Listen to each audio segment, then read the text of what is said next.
অনেক তো দেখলাম, অনেক ভালো ভালো আইনও করা হয়, কিন্তু আলটিমেটলি প্রতিষ্ঠান দাঁড়ায় না। আইন করার ক্ষেত্রে আমাদের কিন্তু ব্যর্থতার ইতিহাস কম। আমরা অনেক অনেক ভালো ভালো আইন করি, কিন্তু প্রতিষ্ঠান করার ক্ষেত্রে আমাদের ব্যর্থতা সীমাহীন। আপনাদের একটা এক্সাম্পল দিই, এরকম প্রায়ই মনে হয় আমি কনস্টিটিউশনাল ল পড়াই।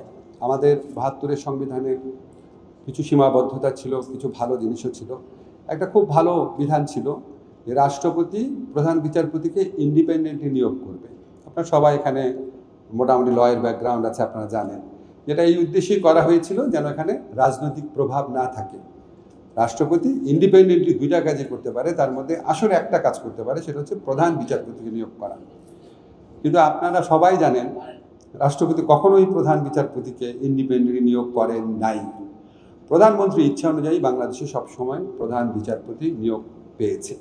ওদের স্বপ্ন পূরণে পাশে থাকতে পেরে আমরা গর্বিত।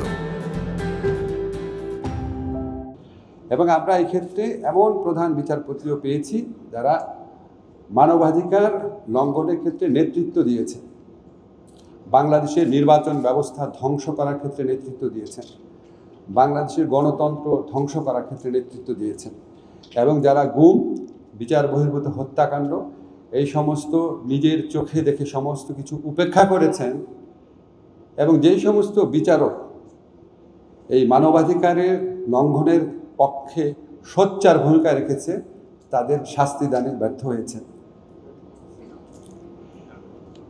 আনফর্চুনেটলি এই ধরনের বিচারপতিদের কেউ কেউ এখনও আমাদের এখানে রয়ে গেছে। আমরা ইনস্টিটিউশনাল রিফর্মের পথে কিছু দূর অগ্রসর হয়েছি, পুরোটা করতে পারি নাই। পরের যারা ইলেক্টেড গভর্নমেন্ট আছে তাদের কাছে এই দায়িত্বটা থাকলো। আমি এই কথাগুলো এই জন্য বললাম যে আমরা ভালো আইন হলে আমরা যেন খুব আশাবাদী হয়ে না যাই। ভালো আইন হচ্ছে একটা ফাউন্ডেশন করে আপনি বসায় রাখলেন, তার উপর একটা খারাপ একটা বিল্ডিং বানালেন, ওই ভালো ফাউন্ডেশন তো লাভ নাই।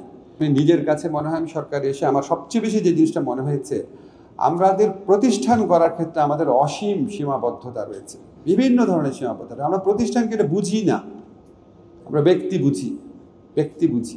আপনি বলতে পারেন যে শুধু পলিটিক্যাল পার্টি না, সমস্ত জায়গায় আমরা ব্যক্তি কেন্দ্রিক। আমরা আশা করব এই হিউম্যান রাইটস যে আইনটা হয়েছে, এই আইনটাতে আমরা যে সত্যিকার অর্থে একটা শক্তিশালী হিউম্যান রাইটস প্রতিষ্ঠান যেন গড়ে তুলতে পারি।